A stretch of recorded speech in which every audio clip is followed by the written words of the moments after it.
Okay, welcome back to episode number 27. How's Boom! everyone doing?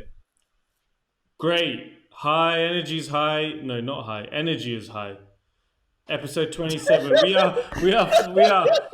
flying through these episodes, guys. Energy is sky high right now. Cannot wait for this episode. Cool. So you're here with myself, Olu, Shiwa, Daniel, and Pabilo. On this week's episode, we are going to actually go back and find out why Pabilo got rid of his TV.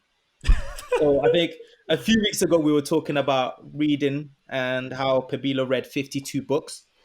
He also mentioned during that episode that he got rid of his TV. So we're going to actually fact check and see what some of the benefits of getting rid of your TV. And then we'll do the book review, which will be done by Daniel Johnson. So stay tuned and let's get started.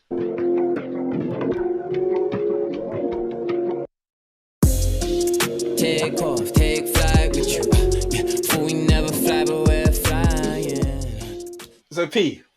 First of all, it's funny because I think it was Sunday. I got one of them adverts from Ty Lopez. Did you sign up? Did you sign up? No, Why not? didn't interest me. But anyway, yeah, he spoke about the book thing. Opportunities will continue to pass you by. I know opportunities don't pause; they pass. Anyway, Yeah, they're passing you. Should have signed up.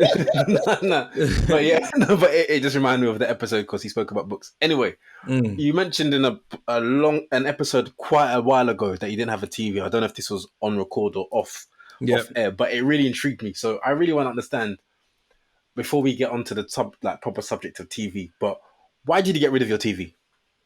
Was it because of money?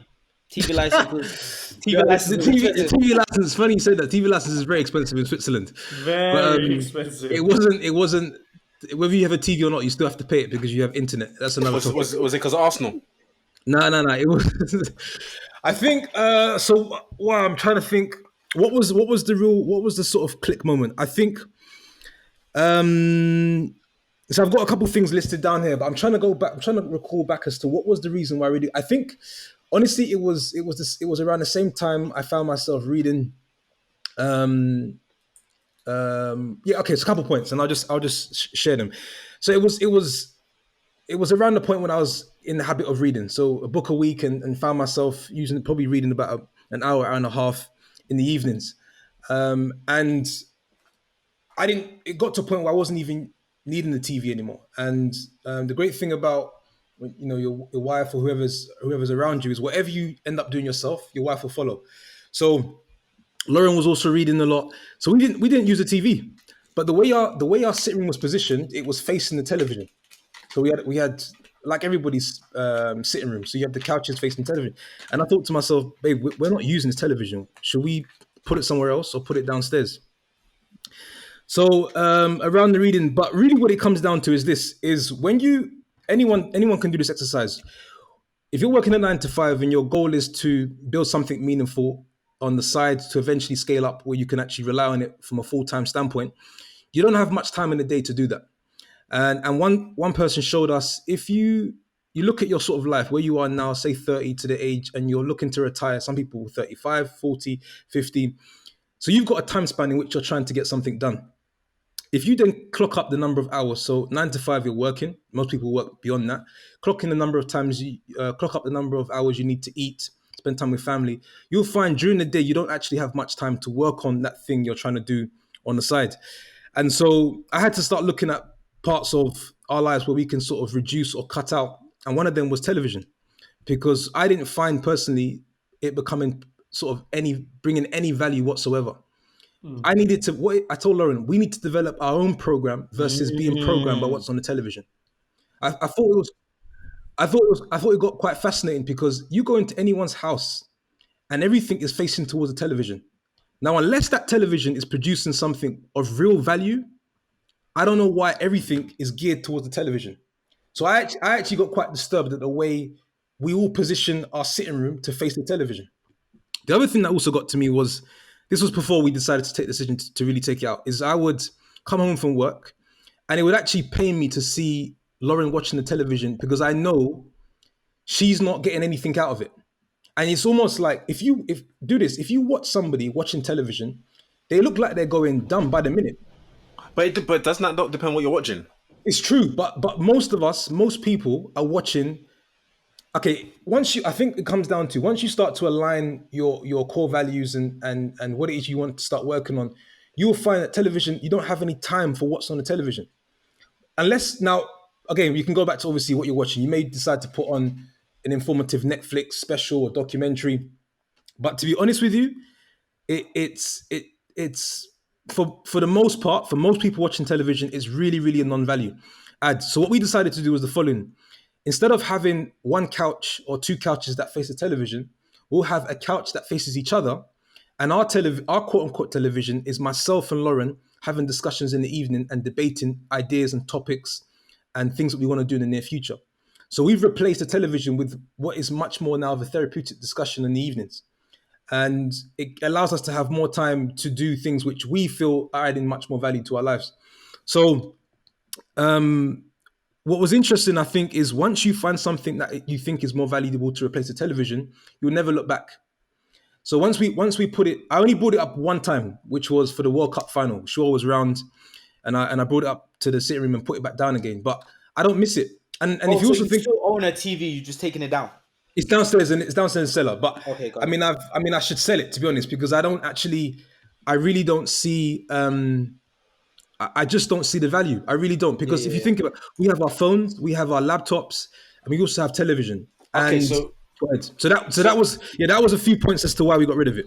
Okay, so you pretty much highlighted the benefits of what's happened or taken place since getting rid of it.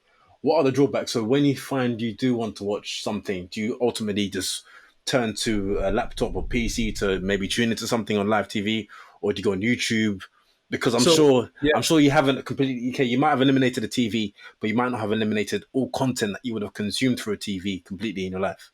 Correct. So our source of information, or the replacement, you'd say, is YouTube, because what we're doing now is I'm programming what I want to watch, as opposed to the program being there and it's programming me. Because I mean, obviously you can select what you want to watch on television. Yeah. And I guess it's the same thing as YouTube, but I just find that I would prefer to have more control on what I digest, as opposed to just having what's being forced on you. Exactly. BBC News playing, which doesn't do anything for me, or a lot of the EastEnders, or things that you kind of because what happens is people use television as a way of downtime, and I get that. But what you need to keep in mind is I've been watching television for 25 years. Just think of that. And I thought to myself, okay, how much have I really benefited from watching television? How much have I benefited from watching? I mean, growing up, it was nice to obviously watch My Wife and Kids and these things. But if you look at outside of that, I'm not picking up anything that inspires me or new ideas that I can share with my wife, I can share with my brothers. I need to go somewhere else to find this inspiration. So what Netflix series are you watching right now? What Netflix am I watching? I don't have Netflix. I don't have Netflix. That's trying to trip you up. Oh no, I don't have Netflix. Yeah, I understand where you're coming from, especially when you talk about living rooms being centered around the TV. Because when I was growing up, in our living room, my dad made a decision that we wouldn't have a TV in the living room. It was just sofas, because he didn't want the TV to be the center of conversation. And that's what usually happens. Yeah, so we had a TV in our kitchen and family room. It was it was a family room, so we had a TV there, but we didn't have one in the living room, and then it was just in bedrooms. But that, it made a big difference, because when we were in the living room, we had meaningful discussions, meaningful conversations. Similarly, if you're having dinner at a dinner table and not in front of a TV, you have very different conversations, much meaningful discussions, and actual conversations, rather than just being silent, being there, but not listening or talking to each other. Yeah, I think people should. So we've actually become a big fan of open space. So luckily, we have an apartment where the kitchen, sitting room, and the dining room is open. And getting rid of the television, we're always in a space where we're having conversations with each other about different ideas, or what happened at work or something along those lines. And I think if the television was there, we would just find ourselves just sort of watching it in quiet, being quiet, and I mean, I really didn't see how it was adding much more value. I didn't ever see the value at all. Do you watch films or go to the cinema? No, You don't. no. I mean, rarely. But I think, I'm not saying like go weekly. Yeah, I'm I saying know. if there was a No, I film you think- wanted to watch. I think what it comes down to is this. I don't want to sound like the Grinch. I don't want to Too sound late. like Too late. this guy is. No, but I think personally, Great picture. You're painting a great picture for yourself. I just don't. At this stage of my life, I really don't see any value in the television at all whatsoever. I really don't. It would be you couldn't convince me to bring it back upstairs because I've been able to see I've been able to see what I can get out of Lauren, what she can get out of me by having a space where it's open for debate, discussion, ideas. I just had my family over this weekend. If there was a television, all they would end up doing is sitting down, turning on the television, and because it's a natural reaction. You go into someone's house and you sit down and you look at the television. So when you watch your wedding video, what did you watch it on? Oh, the laptop, innit? Now the thing is, I was thinking I could have the television and beam YouTube on there or beam something like that. But what I don't like is I don't like the way that a sitting room or a living room is centered facing towards the television. So anything we need to watch, the laptop is fine, and also the monitor is perfectly fine as well. And I actually think, when inshallah, the day that I actually have kids, we will, because they're gonna have, when they start to go over their friend's house, there'll be enough television for them there. But in our house, just like your dad practiced, there won't be any television. There's a lot more for us to do as a family than sit down and watch None of their television. friends are gonna want to come over to you guys' house. They'll be like, I want to come No, into they will. yours. They will. You'd be surprised, you know. You'd be No, surprised. no. They will. They will. But it's just, I just find, I think what you should do is just stand in your sitting room and watch someone watch television and just look at them. And you say to yourself, is that what I want to look like? It looks like you're just going dumb. But it always comes back to what you watch, because I think if we like move on in terms of I think Shawel, Olu, and myself, what we watch on TV. I have a TV in my living room. I have a TV in the kitchen, and I'll be honest with you, I don't watch much TV. I don't I watch saw you much watch TV. Love Island every day. Yeah, I watch Love Island, but that's not much. Don't try and put things in your mouth, because I watch it, but I don't watch a lot of TV. It's 1 hour a day. Love Hour is an hour a day, no? Love Island, not Love Hour. Oh, whatever it's called. You can tell I don't watch it. Well, you obviously know about it because you're talking about Jordan earlier. Anyway, but YouTube. what I'm trying to say is I don't watch much TV. I might watch things from time to time, but generally speaking, I'm not someone to just put on the TV and sit in front of it, because to me there isn't much on TV. There's not much useful, constructive things that are going to help me or add value to my life that I think is worth spending time in front of. So therefore, the TVs, if they weren't here, it wouldn't be such a bad thing. But from time to time, I do like to watch things or watch football when the season started. Yeah, no. How about you, Olu? Because Olu, I know you're a big TV person. Based on what? Based on you, based on you wanting to mount the TV in a wall and drill holes into it. Based on that. So based on no facts. Yes. Just based on the fact that I own a TV. Based on the fact that you wanted to drill holes into your wall to mount a TV. That's what I'm based on. I own a TV. If I look at even the last week, honestly, I can't remember the last time I turned on my TV. So, I agree with everything you said, P, but I'm not sort of the person that will remove it. It's just I don't have time now to just sit in front of the TV. So I structure my day in such a way that if I think about Monday, Tuesday, Wednesday, like my whole week, most of the time I'm either out doing something. Maybe Tuesday nights I play football. Wednesdays we're recording a podcast when I get back from work. So I put stuff in place where it doesn't give me an opportunity just to sit in front of my TV and watch it. Secondly, instead you watch YouTube. That's what you do. I do. YouTube I watch a lot. I listen to lots of podcasts and videos on YouTube all the time. So, and also what I did, which I agree with UP, is removing the aerial cable. So I just use my Fire Stick.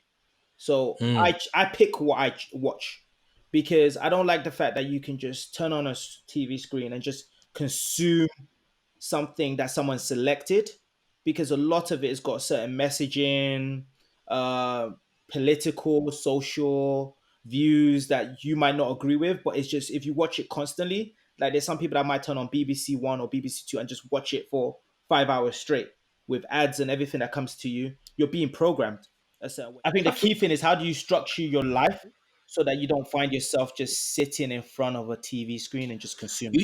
You know those memes where they say if you want to get to a certain point, you're gonna have to sacrifice like a couple years in order to get there, right? And I think ultimately it comes down to that. I think personally that myself, Lauren, and the family, brothers, mum, we're in that space where I can't afford to watch TV. I think that's maybe what I'm trying to say. I can't afford to waste any more time than what I think I've wasted in the past.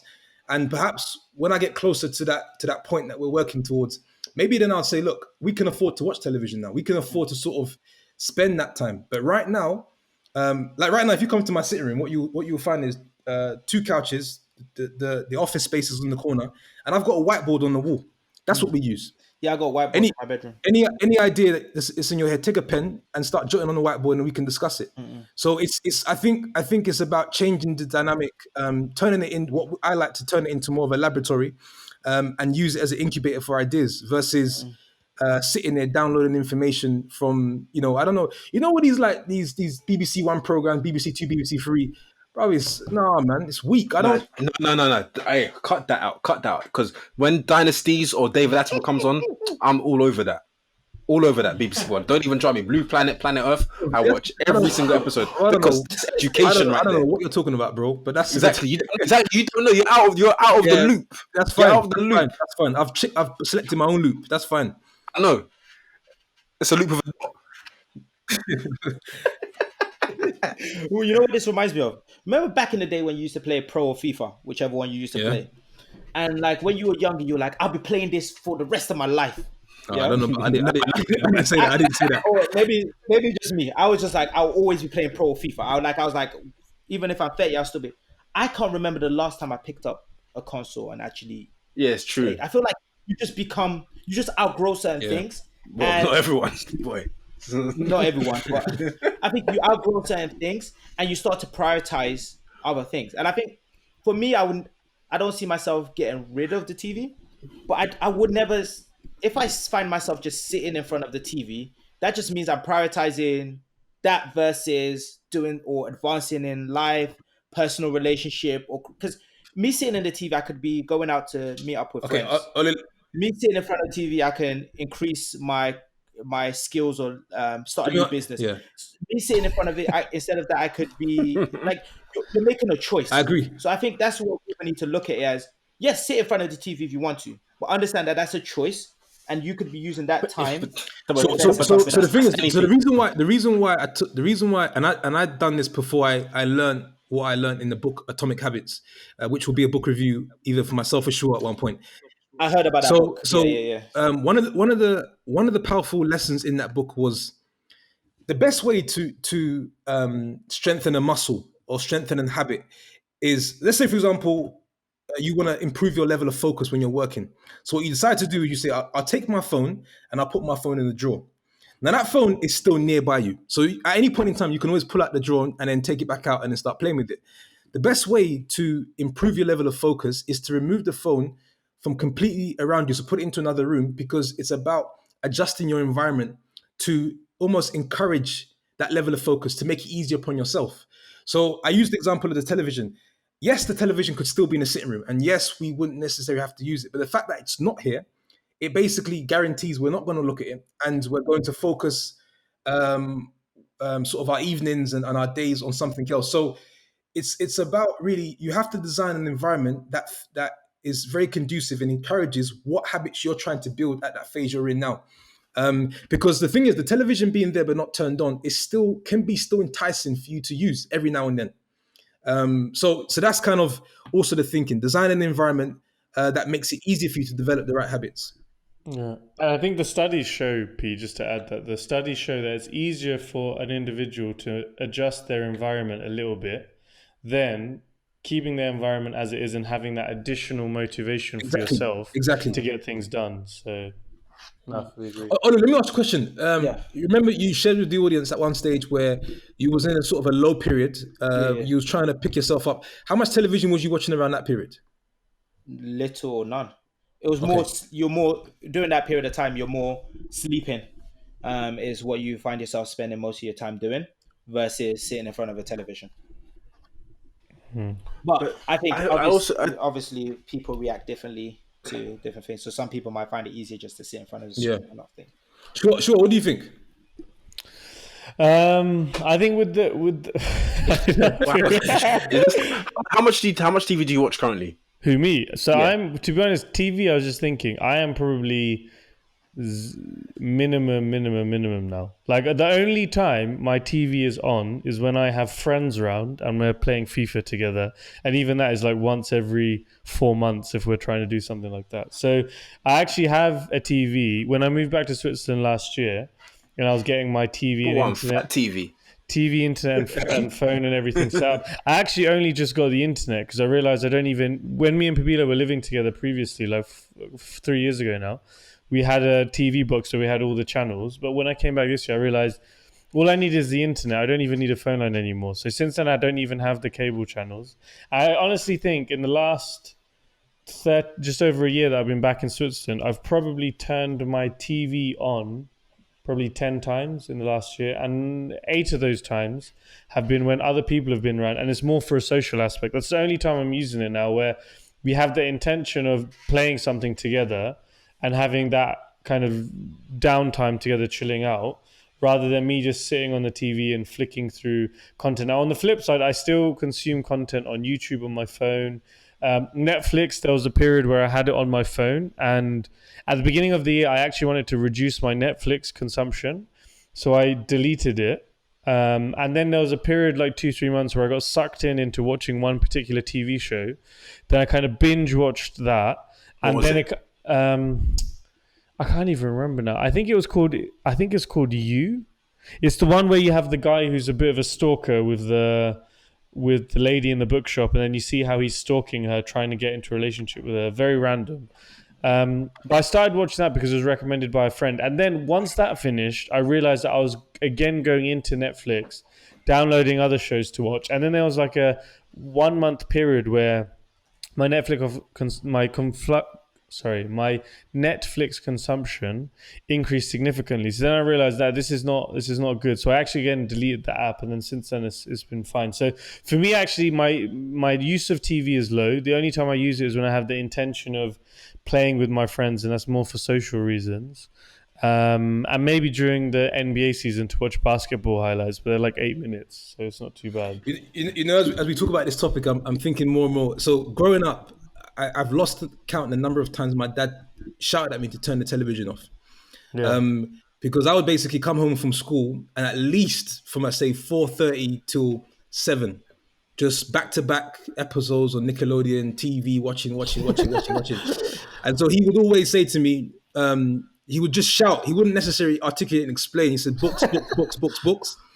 Television is not going to be useful, etc. And it's funny how when people plant seeds, years ago, sometimes you only start to realize at a later stage how important it is. And so if I think about, let's say, for example, because I know Daniel asked me this question a couple of years ago, if I was to replace the amount of time or half the amount of time I use television when I'm growing up versus something which is a bit more value-add and productive, where would I be today? So going back to our last episode, that could have been an interesting advice to give to a younger self.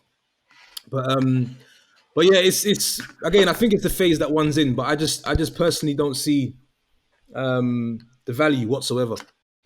Okay, I think it's all about moderation. I don't think it's necessarily a negative thing having a TV, but also be cautious and aware of what content you're consuming, what you're allowing into your ears and through your eyes that you're seeing, because to be honest, there's a lot of trash on TV nowadays. Like Love Island. 90%. You can't even get the word right, so you just keep your mouth shut. Like Love Island. Huh? If you want to keep throwing dicks, I'm not ashamed to say. The only thing I say. So what's the problem? You're trying to say like I'm ashamed of it. I'm not ashamed of it. So what I think is perhaps a more constructive model is when you for example, look forward to, like, let's say, for example, right now you guys are watching Love Island, or Daniel, Not you're you watching guys. Love Island. Not you guys. That's something.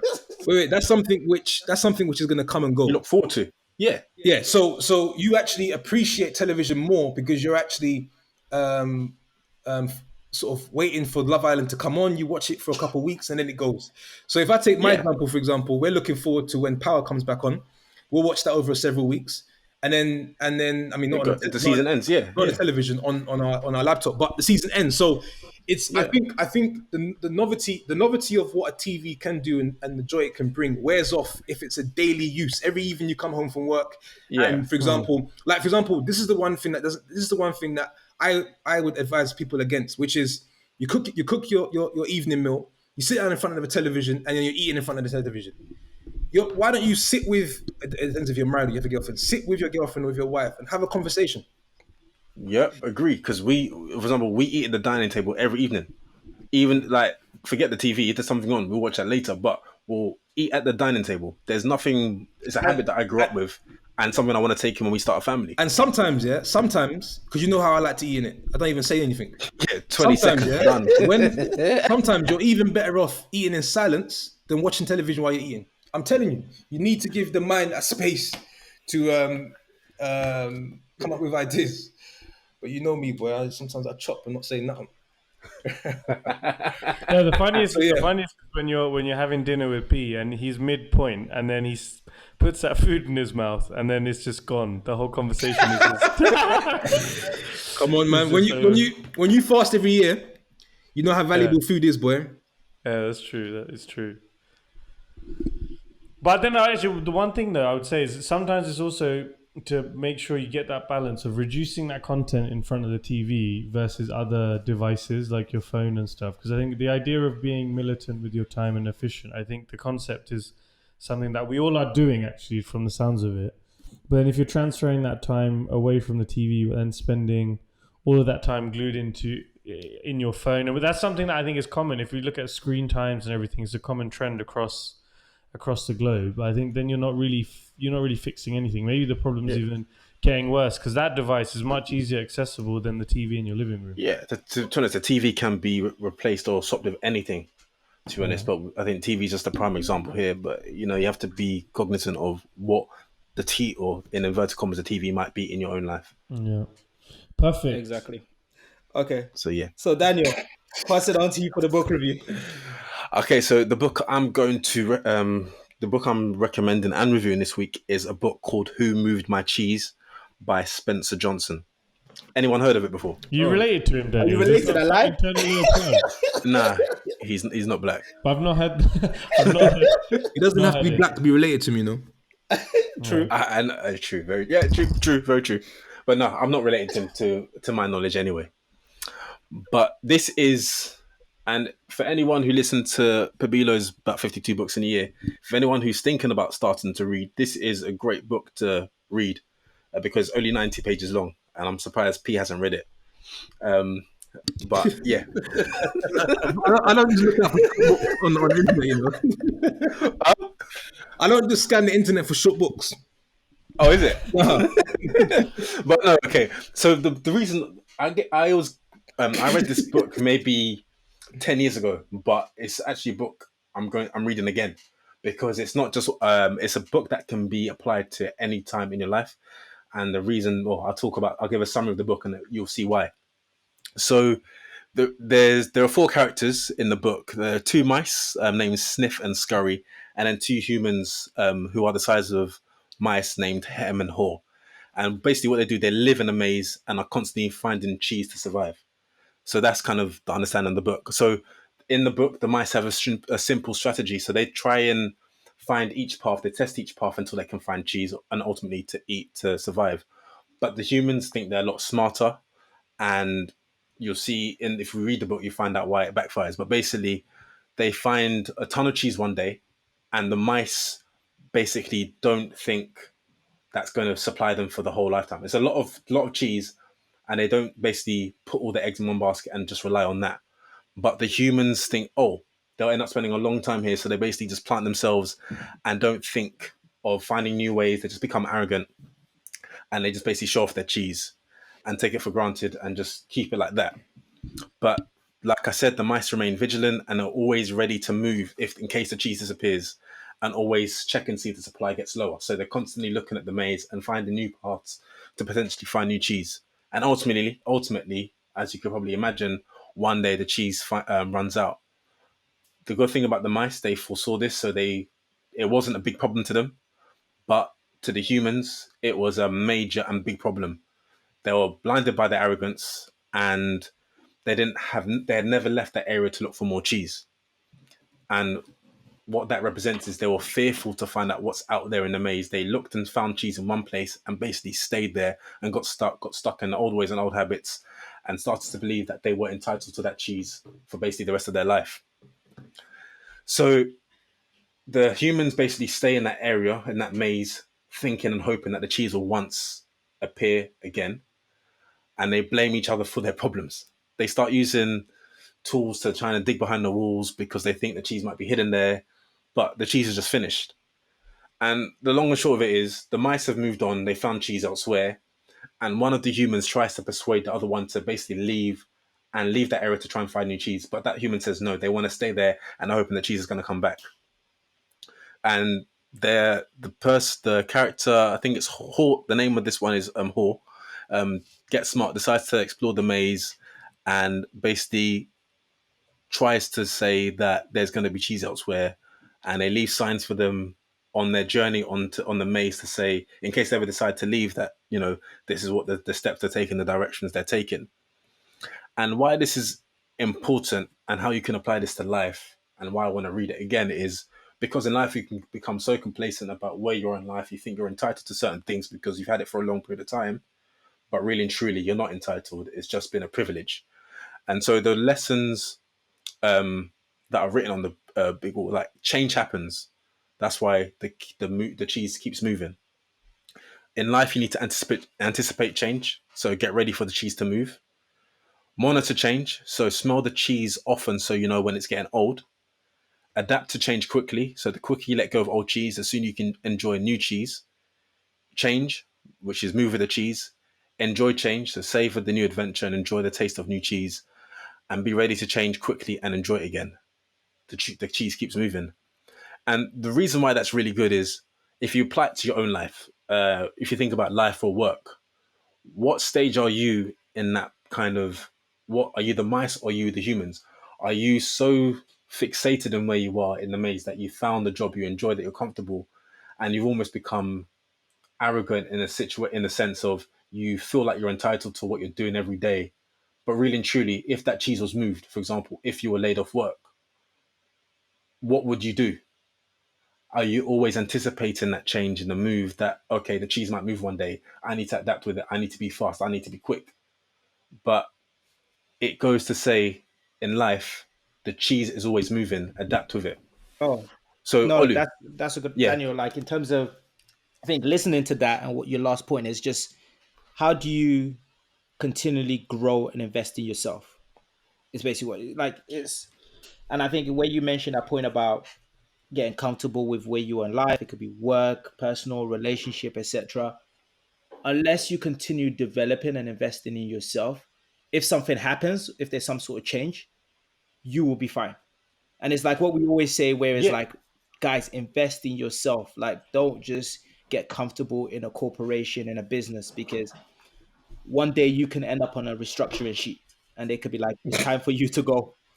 And no, it's true, unless you've it's true. invested it, I've been there, I've created those sheets, I've had to put people on there, and we don't say, oh, how nice are they? No, it's just Have you sorry. have you ever, have you ever had to put your own name on there? Why would I put my own name on it? If I Yeah, man. that's why you make I've sure you're the I've one that's putting the I've sheet together. I've, I've been there still. Go on. Exactly. So unless you invest in yourself, you're like, okay, cool. Give me that check, that severance check. I'll find a job in a week. I'll find another job in 2 weeks. I've got the skills that I need.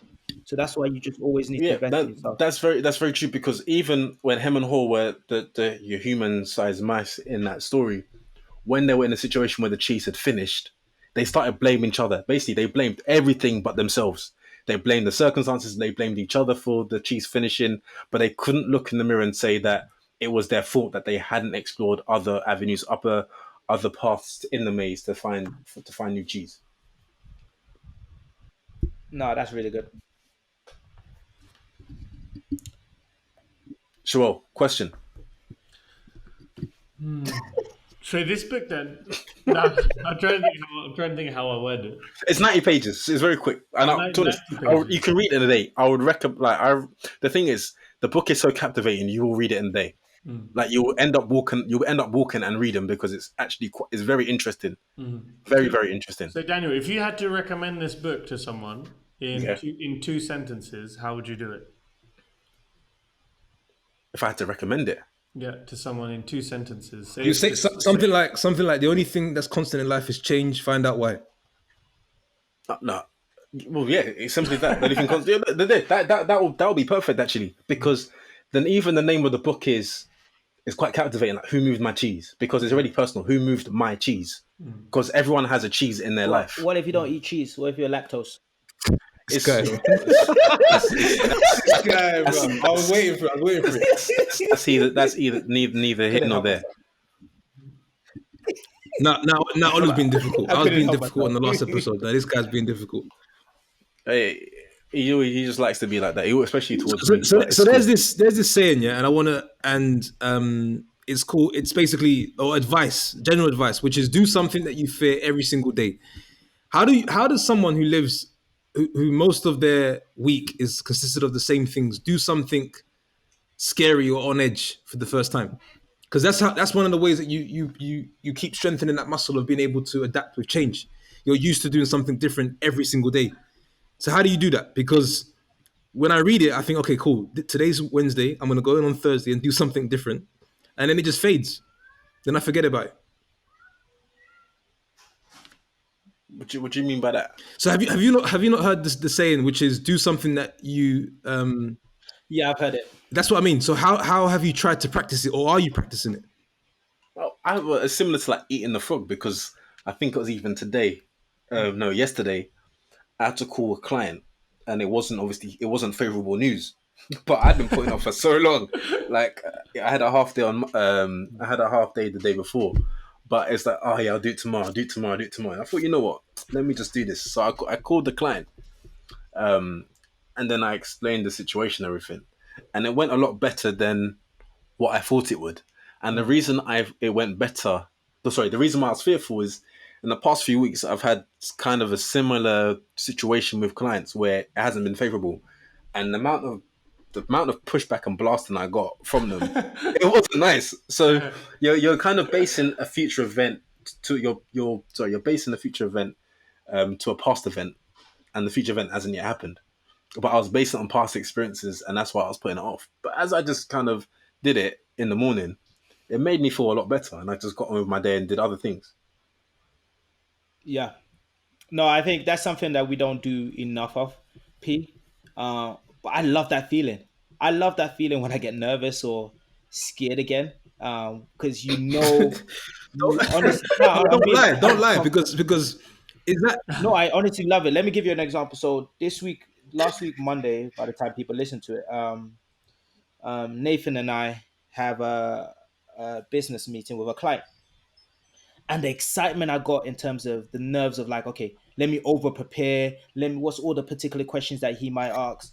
That gave me that excitement again, like that challenge. I feel like sometimes when you just like go with the flow and everything's boring, like when you go through when you're preparing for something so big and trying something completely new outside of your comfort zone, I love that challenge. It gets you nervous, but it also truly tells you that you're developing, you're growing, and you can overcome anything. I agree. And I love that feeling. Dope. So Daniel, book title, name, author. Book title: Who Moved My Cheese? And the author is Spencer Johnson. And how many pages was it, Daniel? Just to remind everyone if they're looking for a quick short read. It's the number of pages is 90. He's also got another book, actually. It's like Who Moved My Cheese Again or something like that. I've read that one as well. His cheese.